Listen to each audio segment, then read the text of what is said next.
Bapak Ibu, kelas dewasa pria wanita dan kelas lansia, kita bersyukur karena hari ini kita memasuki triwulan 2 dengan tema Murid Kristus memikul salibnya.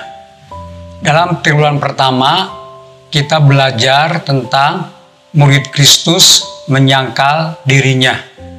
Dan pelajaran kita yang pertama adalah keutamaan mengikut Yesus. Teksnya diambil dari Lukas pasal 6 ayat 57 sampai ayat 62. Sebelum kita mulai, mari kita berdoa minta pimpinan Tuhan. Bapa yang baik, Bapa yang mengasihi kami bersyukur karena pada hari ini kami diberi kesempatan kembali untuk mempelajari pelajaran baru, yaitu triwulan yang kedua dengan judul besar Murid Kristus memikul salibnya. Mohon berkat-Mu Tuhan sepanjang triwulan ini sehingga kami bisa belajar lebih dalam tentang harga kami mengikut Engkau, yaitu memikul salib.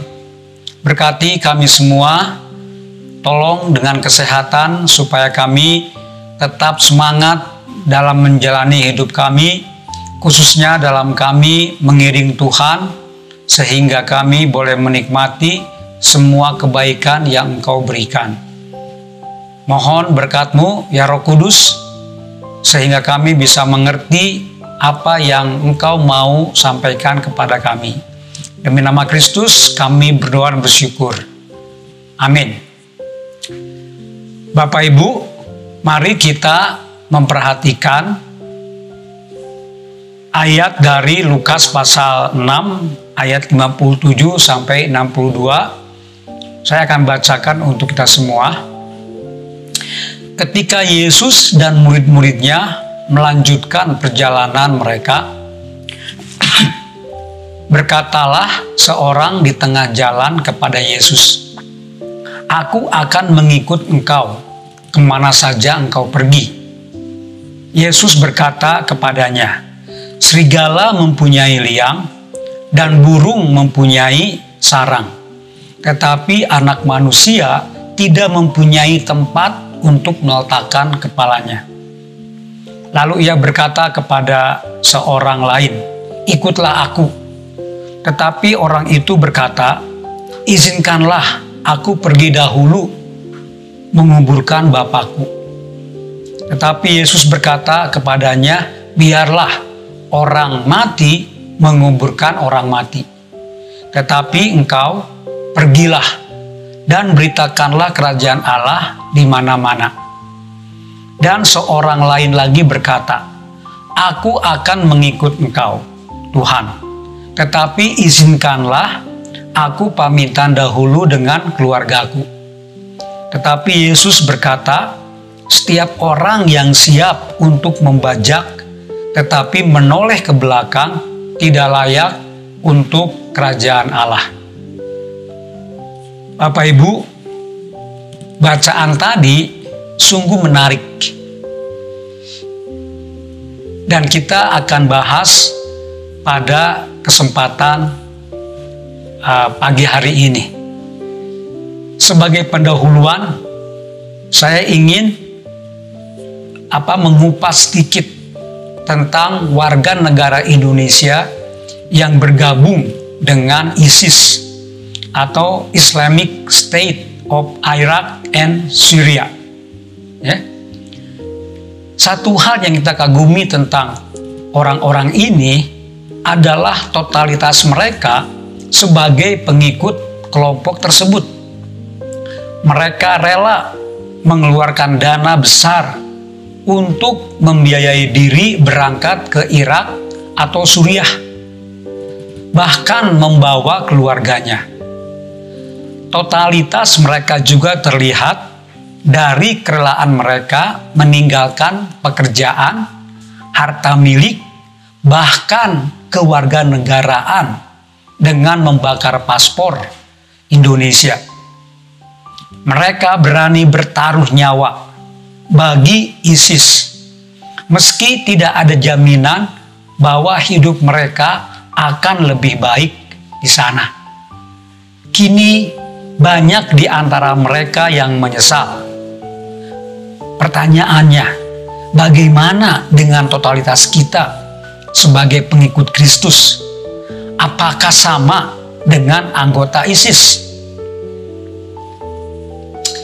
Bapak Ibu, dari teks ini, Yesus ingin agar setiap orang Kristen menjadikan keputusan mengikut Yesus sebagai yang utama dan total.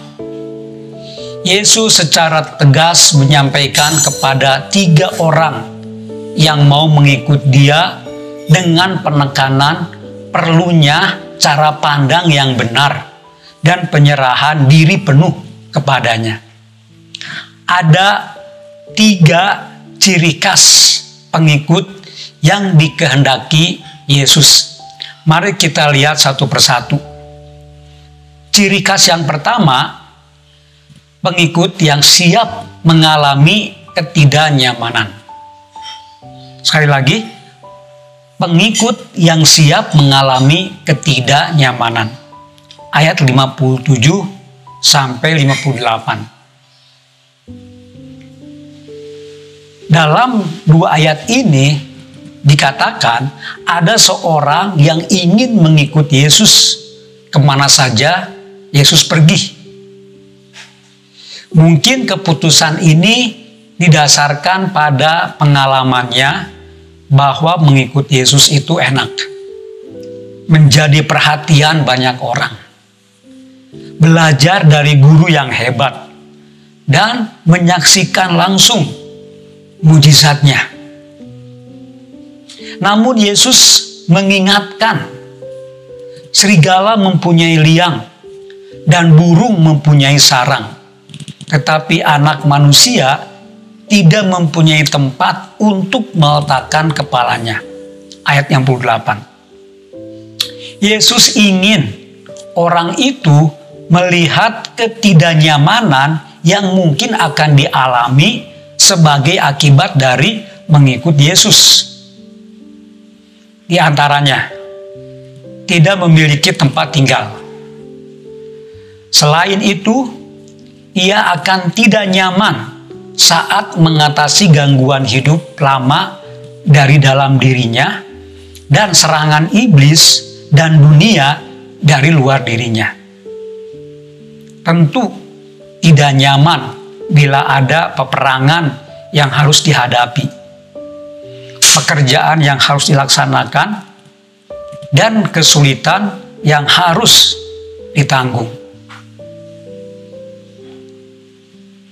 Bapak Ibu, nasihat Yesus kepada orang yang pertama adalah agar ia menghitung biaya untuk mengikuti Yesus, sehingga ia tidak akan mengeluh dan merasa dibujuk dalam mengikuti Yesus dengan dalih-dalih yang semu. Yesus sangat menghargai orang yang menjunjung tinggi semua tuntutannya. Apakah banyak ketidaknyamanan dalam mengikuti Yesus yang kita hindari? Orang percaya harus rela memikul salibnya dengan pantang mundur ketika mengalami ketidaknyamanan dalam mengikut Yesus. Ciri khas yang kedua adalah pengikut yang siap memenuhi panggilan. Ayat 59 dan 60. Berbeda dengan orang pertama, orang kedua ini ditawari untuk mengikuti Yesus. Tetapi ia minta izin untuk menguburkan ayahnya lebih dahulu. Bapak Ibu, kemungkinan besar ayahnya tidak meninggal atau belum meninggal pada hari itu. Orang itu tidak menolak ikut Yesus. Hanya saja ia ingin menunggu sampai ayahnya meninggal. Setelah itu ia akan mengikut Yesus. Ia menunda memenuhi panggilan Yesus.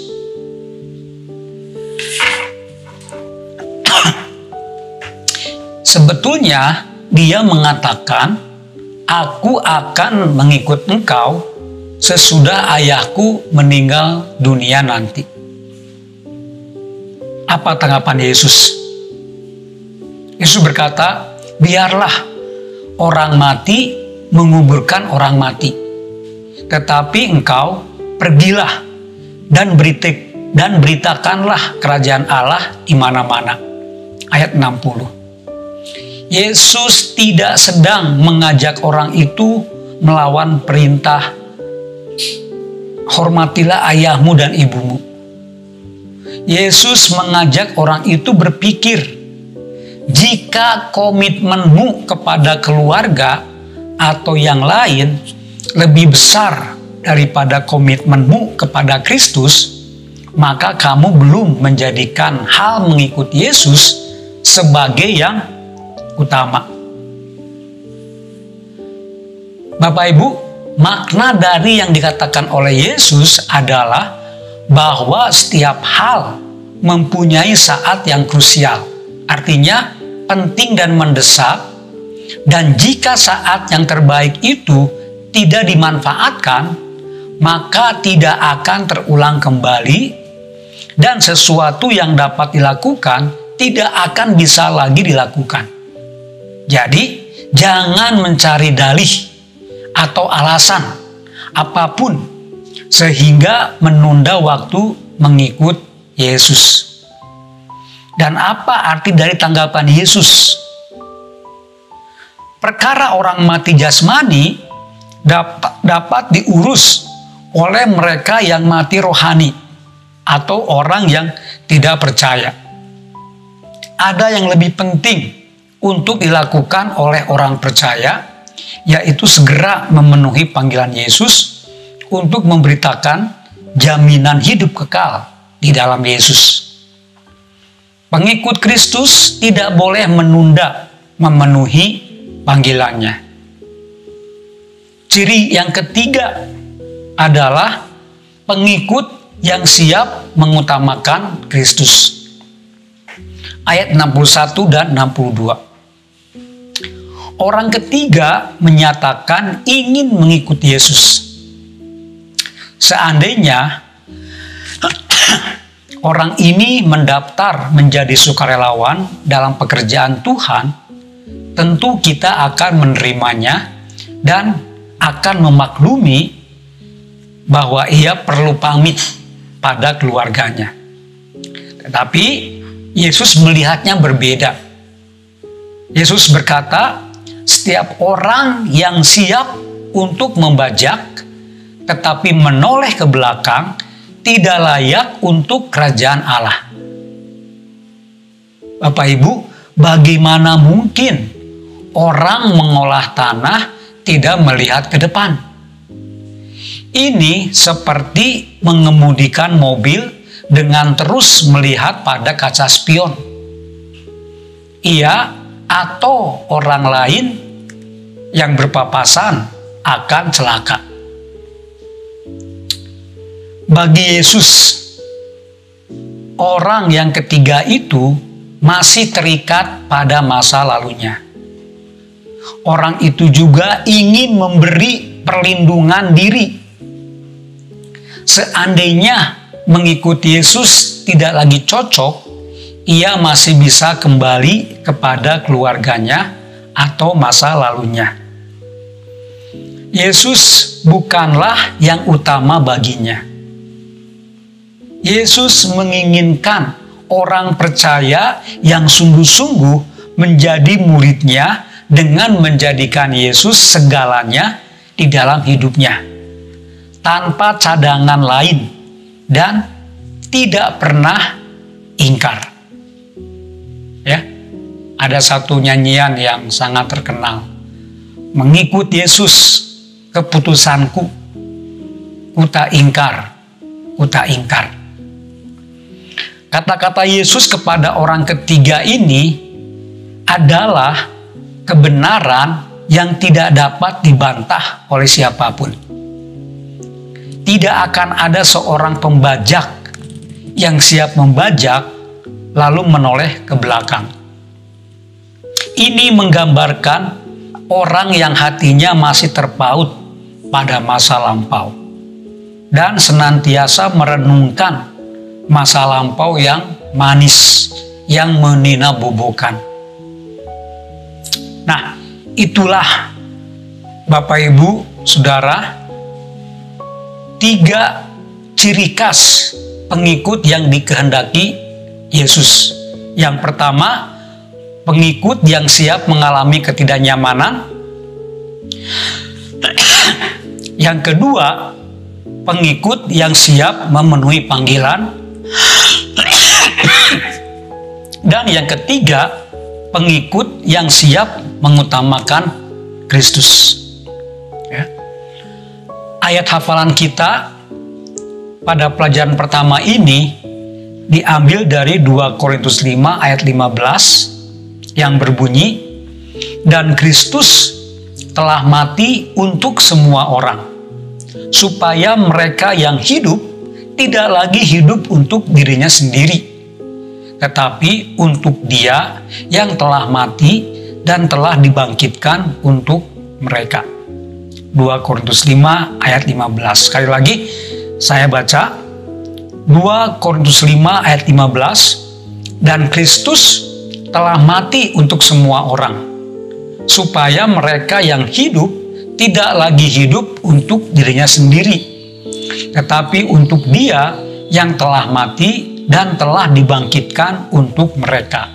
2 Korintus 5 ayat 15. Nah, sebelum kita mengakhiri, saya akan menyimpulkan pelajaran pertama ini. Bapak Ibu, kita masih menjalani proses untuk menjadi murid yang rela menyangkal diri sebagai hasil dari pelajaran-pelajaran Triwulan 1, yaitu murid Kristus menyangkal dirinya. Yesus juga menghendaki agar kita menjadi murid yang rela memikul salib.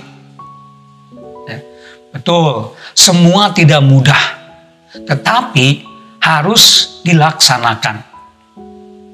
Bapak Ibu, Yesus sudah mengorbankan dirinya bagi kita, sehingga sebagai orang berdosa kita memperoleh pengampunan, jaminan hidup kekal di surga, dan berkat-berkat lainnya. Dibandingkan dengan pengikut ISIS yang tidak ada jaminan apapun, namun tetap total sebagai anggota. Seharusnya kita dalam mengikut Kristus, karena cara pandang yang benar dari pengikut Kristus adalah kita harus siap mengalami ketidaknyamanan bagi Kristus, siap memenuhi panggilan Kristus dengan segera, dan siap mengutamakan Kristus dalam segala sesuatu. Ya, demikian pelajaran kita pada hari ini. Silakan Bapak Ibu nanti diskusi di kelas masing-masing. Ya, mari kita akan mengakhiri pelajaran kita dengan kita bersyukur kepada Allah. Allah Bapa yang mengasihi kami, terima kasih.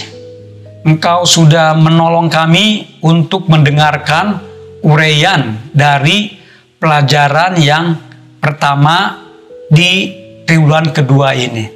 Biarlah saat kami belajar untuk memikul salib, kami punya komitmen untuk mengikut Kristus secara total.